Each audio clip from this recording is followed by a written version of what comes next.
Ban ban na amat tu san san Timbru ai sora mieni pe nang ya den tu ga padan je na e Sadi ga lam ni pe sing do ga na ya sta gan ba sum jo rai Ni ya zulum sin da bai my fuck you where you baby boo e so I love ni ba scream reason e nyim tu nam go phang chi tum e so ran ja kam ru ngai so ra na na pra tum du kra nyam kaw cha ga lwe mo nga ya nang nga ai shira ta ngai dum ga di Can I be your honey darling baby nye a so mi yong go na ma tu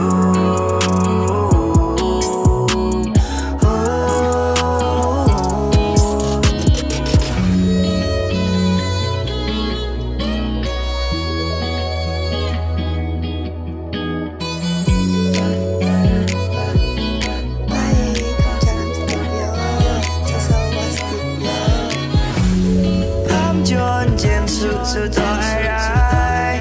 Ye zu lum pe nang gre je zing ri Yang mo ngai pe so ai rai Ngai je to ai le ap pa ni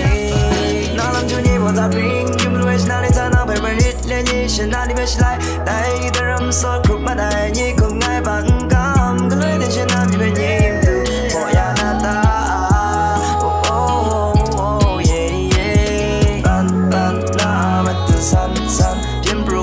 Sora mieni pe nang ya den tu ga padan je na e Sadi ga lam ni pe sing do ga na ya sta gan ba sum jo rai